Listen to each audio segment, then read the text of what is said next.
Hello, everyone, and welcome to CELPIP. We're doing the reading section currently, and we are on part 3, reading for information, as you guys can see here. Okay, so we're going to get into it. As we're progressing through the reading section, in general, it will feel and be a little more difficult than the first 2 sections, so get ready. I usually find there's a little bit of a jump between sections 1 and 2 and 3 and 4.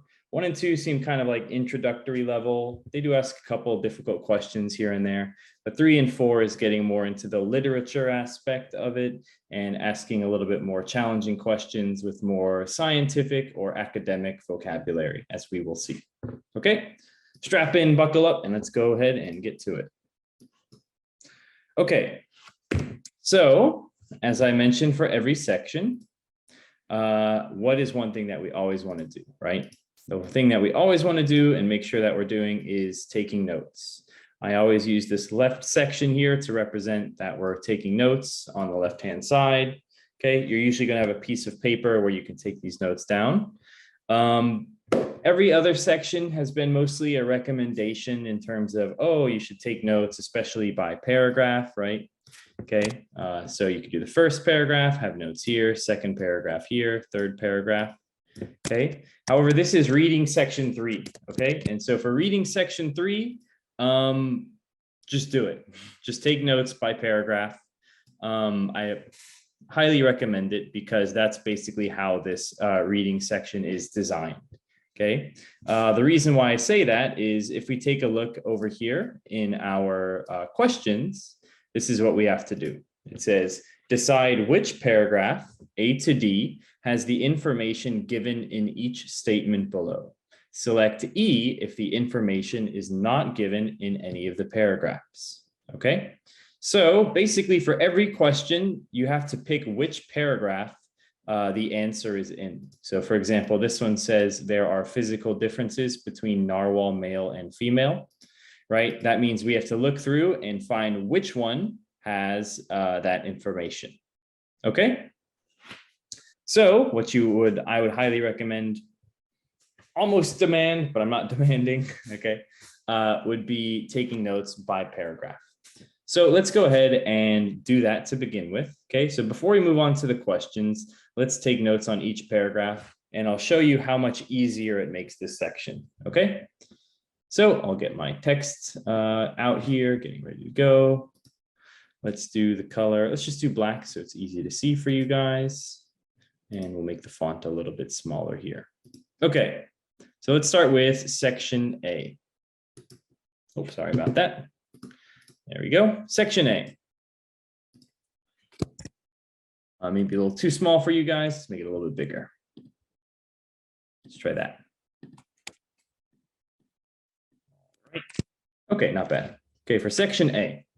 It says, the narwhal is an endangered type of whale found in the frigid waters of the Arctic, extending from Canada through the Norwegian waters to Russia. Okay, narwhal means corpse whale, and it has earned its name because of its mottled gray color. Narwhals are regularly harvested for meat and ivory in northern Canada and Greenland. Narwhals share physical characteristics with beluga whales, having similar shape and size. Both species lack dorsal fins, have short beaks, round heads, and a thick layer of blubber to adapt to glacial conditions. Okay, so there's our paragraph. What I would label this paragraph would be I'm going to write, instead of narwhal, right? Because narwhal is the topic of this. I'll just write NW, okay? So practice doing shorthand to make your notes faster, but make sure it's consistent so you understand it, okay? So I'd say what a narwhal looks like, where it lives, okay? Maybe its name. And that pretty much covers the basics for section A, right? The bare basics, those are a few things that I caught in here, okay? You could mention like, oh, Canada and Greenland and all that kind of stuff if you'd like to. But for me, just simply leaving it like this helps me keep it more organized. Okay, so that's just showing you how it goes. So let's go ahead and label all of these. So for section B,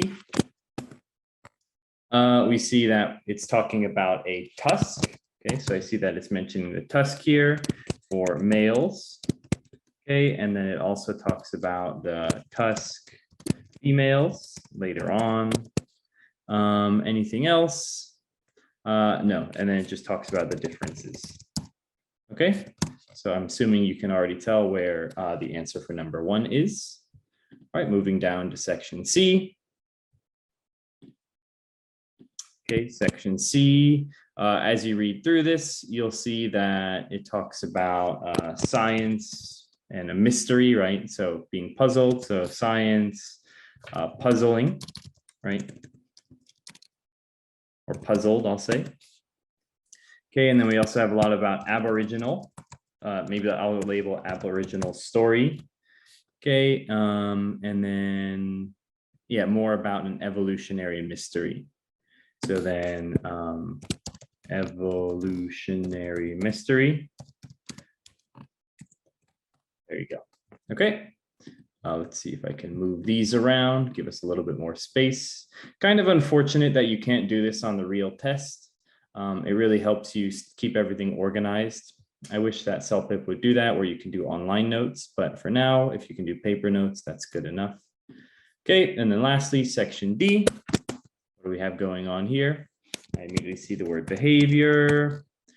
Okay, and then behavior about males and females. I'll also put like M/F just so I remember. Okay, so more behavior, support a theory, unlike the male behavior is okay. And then, yeah, so pretty much it's all about behavior. And then at the end here, I also see that maybe I'd say observations. Okay, maybe observations or like where they are observed. Okay, so there we go. We have all 4 of our paragraphs labeled.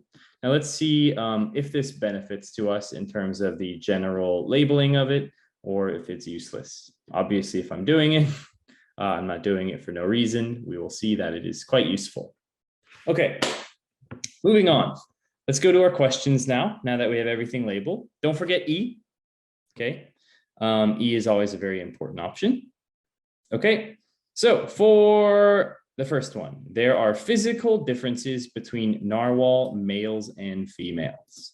All right, so if we're looking for physical differences, let's take a look at our notes. So we have what a narwhal looks like and where it lives. So it could be here.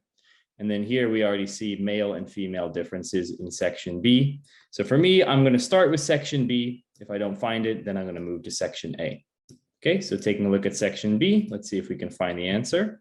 Narwhal's distinctive tusk, this distinctive characteristic lies in its spiraling tusk that protrudes from the male's foreheads.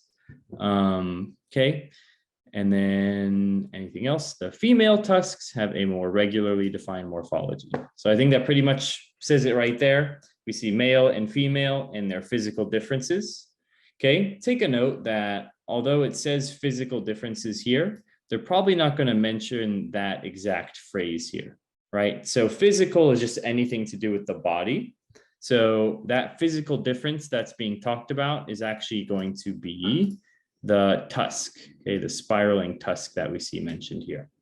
Okay, so they don't mention the exact word. But anyway, moving on. So we found the answer, section B. Therefore, our first answer is going to be B.